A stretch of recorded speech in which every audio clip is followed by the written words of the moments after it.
It is, of course, Mr. Frank Warren. Frank, welcome back to the show. How are you, sir? I'm all right, Adam. How are you? And how are you, Gareth? Very good, thank you, well. Frank. Very well indeed. Yes. Listen, thank you very much for giving up a bit of time on Saturday. As Gareth just alluded to there, the majority of the conversation this week in the boxing world has been obviously the back and forth between. I said the back and forth, the back and back between me and you last week on the at the end of the Manchester card. And obviously, are you giving Frank a 10-8 round or not? Yeah, probably a 10-7 to be fair. But I just wanted, obviously, the chance to speak to you on the show tonight to kind of clear the air and be able to get to a situation where we can all move forward, in particularly with Tyson Fury, because I think it's well documented, Frank, that there's a problem somewhere, shape or form there, and if we can get to the problem and we can get to a solution at some point this evening, that would be absolutely fantastic. How does that sound? In the words of Chris Eubank, parliamentary procedure. Does that work for you? Well, I thought we got to the end of it last week. Well, let's have a go now then, right? Because I want to obviously just go over a couple of points in order for you and others to be able to understand why I say the things that I say, right? So, first and foremost, warm lager. Let's do that one first and foremost, right? Because everybody heard when I was speaking to Simon and Jim, I was asked my opinion on the December the 23rd card.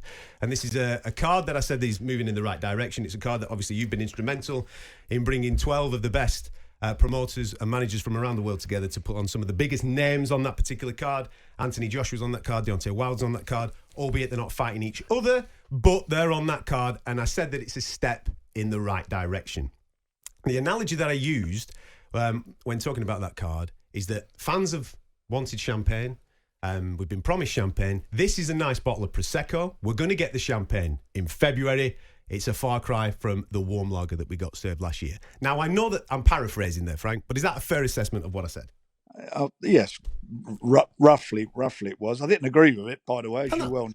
Yeah, I'm fully aware. The if we were to rate those drinks in order of quality, is it fair of me to say that champagne's number 1, Prosecco's number 2, and warm lager's number 3? I wouldn't know. I only drink one of them. I know you do, right? But is it a fair assessment for me to say that in that order, in order of quality? No, not at all. I think it's insulting. I think the heavyweight fights that we put on, as I'll go through them again last year, we put on our best heavyweights against each other, the ones who were available to fight. Fought, as I said, Joyce fought Joe Parker in a cracking fight.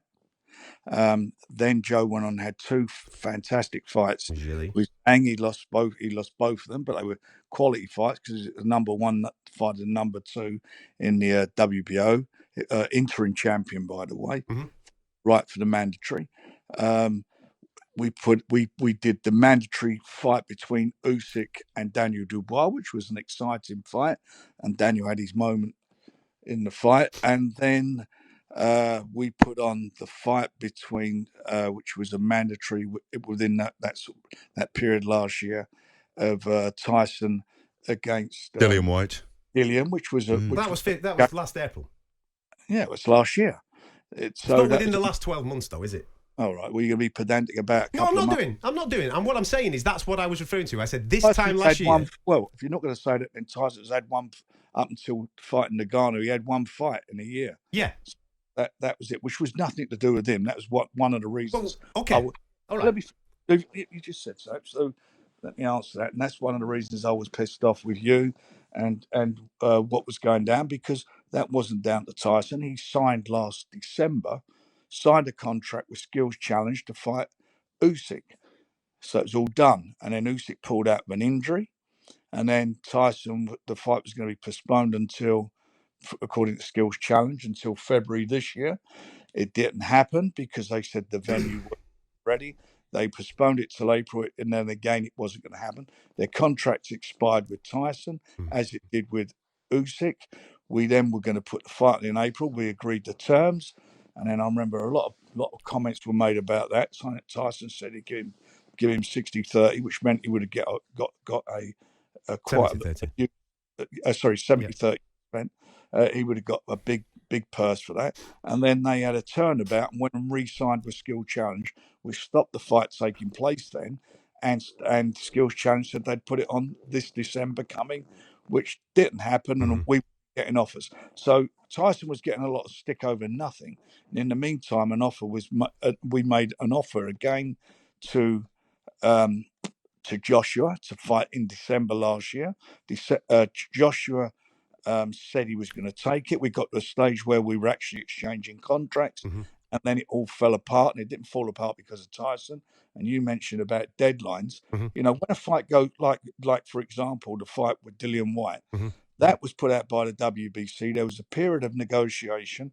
We couldn't agree terms, so so a deadline was set for a purse offer. That's nothing unusual. Tyson was getting peed off having to keep waiting and waiting and waiting, bearing in mind he's the champion, bearing in mind he was prepared to give him a 60-40 split, because if it had gone to purse bids, it would have been an 80-20 split.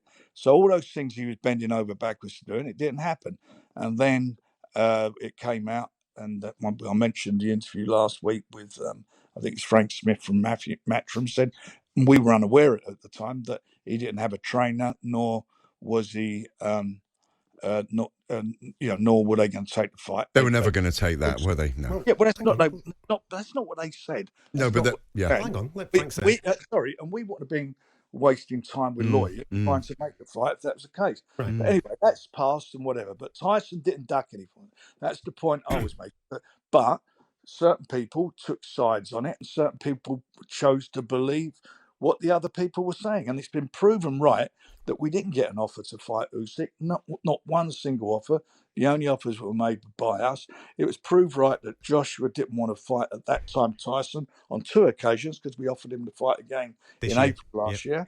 So it just didn't happen. So why is Tyson getting stick? I don't understand that. In the meantime, he gets a magnificent offer to go and fight a guy in Nagano, who obviously isn't a boxer, but the best of his discipline in being the UFC champion, for serious money. And that, as I said at the time, will be a game changer, because it unlocked the doors to ensure that we'll be making big shows in the future, which the next one will be on the 23rd of December in Saudi, at the Riyadh season, which is a brilliant show. Right. On everything that you said there, because there's a lot to unpack there. And I think there's loads of different subjects of which need to be ticked off as we're going along, all right? So the first one, regarding my reference of December 23rd being Prosecco, right? I think it's a fair assessment to make that comparison of those drinks to those shows. For example, Champagne being the Undisputed Heavyweight Championship of the World coming up in February. You've got December 23rd, which is a step down from it. That's what I was referring to. That's the analogy that I'm making compared to what we did last December with Tyson Fury for Derek Chisora. I think that that's a fair assessment of that scenario. The whole card. No, I'm talking about events. Champagne is undisputed fight. I think most people will conclude that. Then you've got December 23rd, which would be Prosecco, and then you've got but like drinks themselves, Adam, and I'm not taking Frank's side, but like drinks themselves, the whole process of boxing is more nuanced. I'm not saying that. Listen, I'm just giving you an analogy. That's all I was doing. It's an analogy of how But you've simplified it, and that's why I think people like Frank have taken umbrage. Let me just tell you that the heavyweight division has, not through Tyson Fury, through us trying to make fights. I'm not going to go through it all again. We've just gone through that.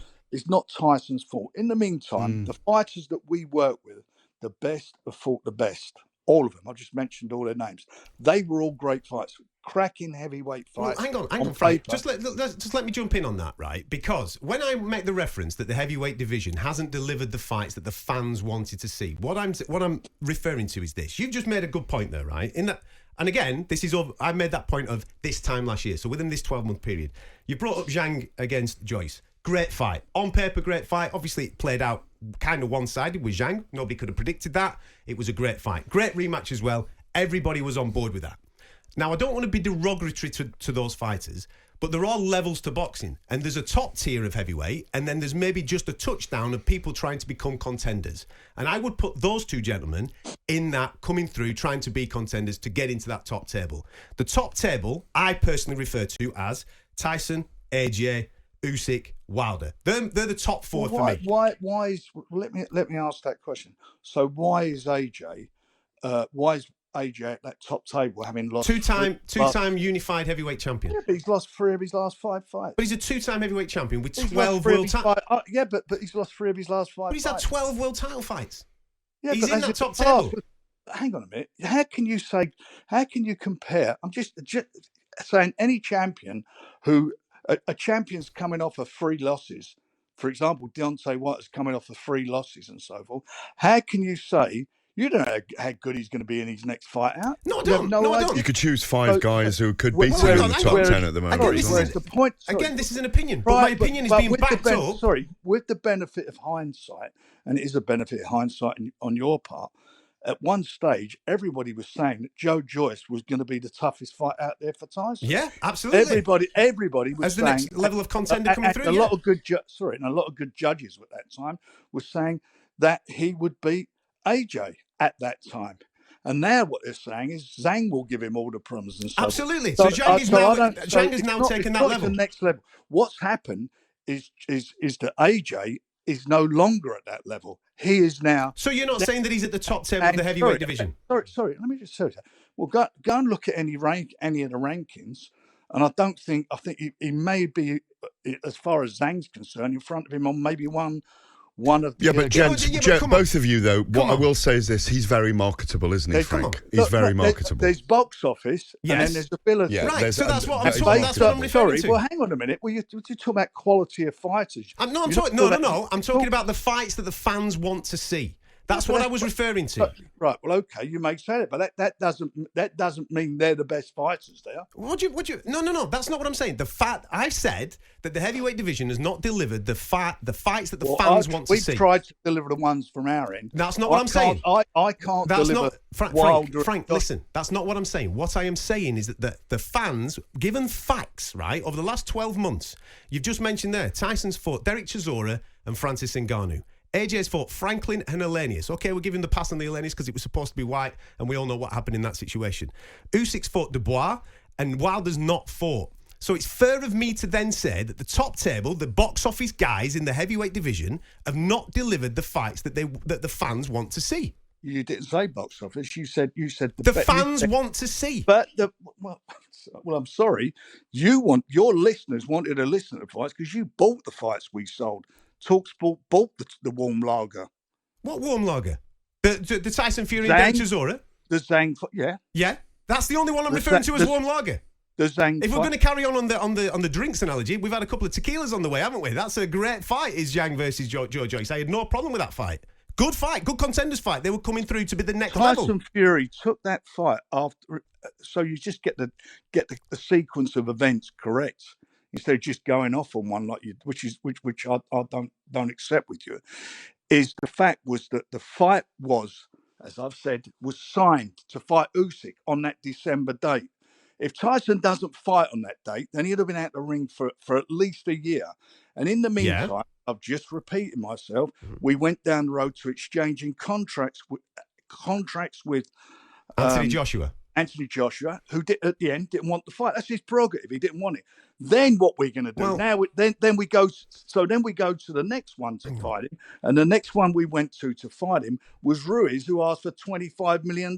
Right, I get that. Just on the Joshua thing, first and foremost, right? On the So Joshua what's he got to do? Get on his backside? No, not at all. He's got to fight. But on the Joshua thing, And as for box office, which you refer to, yeah, 60,000 tickets at Tottenham. listen. On the Joshua thing, we have all seen the Netflix documentary where he puts in the mythical deadline for Anthony Joshua. He never It's told not you. mythical. Yeah, It is sorry. mythical. He made it. Listen, you guys were round the table talking to Team Joshua How long was that segment in that documentary? Just wait What a minute. was Let it? me What speak, was it? Frank. Let When me he speak said- for a second. But I know from speaking to your team and their team that you were round the table and you were doing really well, and it was coming close that there was a possibility of doing the Tyson Fury Anthony Joshua fight. It was going quite well. Then all of a sudden we see, right, 5:00 Monday. That's when you've got to sign the contract for, right? From Tyson Fury does that on social media. And that then causes a problem. We've seen the Netflix documentary where he celebrates the fact that the contract's not signed by that but day. Eddie Hearn. Wait a minute, Gareth. Even though he was asked on the documentary, please give George longer. And he said no. That's what he said. Well, first of all, he did give longer. And you're only looking at a very short segment of the documentary. So that's what I've got to go off. All right, you've said That's what I've got to go off. No, it's not what you've got to go off because that documentary come out well after you said it. You didn't even know that. No, it isn't. No, it isn't. When the documentary came out is when I said it. That is untrue, because you were saying this over 6 months ago. That's not true. That's not true. I know for a fact. Go and listen back to your shows. And the fact of the matter is, which you still don't get. This is what I don't understand about it. You're running a boxing. You have got a boxing show. Okay, so you'd think that you'd be telling your listeners some facts, and the facts were. The deadline was there because Tyson was. Who am I training for? We're only so many weeks away now from the fight. I need an opponent. If it's not it, we get somebody else. But the fact was, we're negotiating. We're sending contracts to a fellow who didn't even have a trainer. How was he going to fight?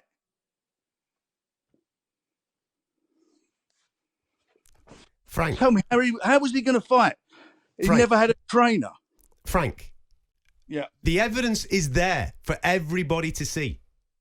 What evidence? He said the evidence is there. He didn't have a trainer. So how was we were going through a formality. We were going through these negotiations with somebody who was never ever going to fight, never be ready. That's why I had a bet with Tyson, because I said he would fight, and Tyson said, "This fella's not fighting. I'm telling you."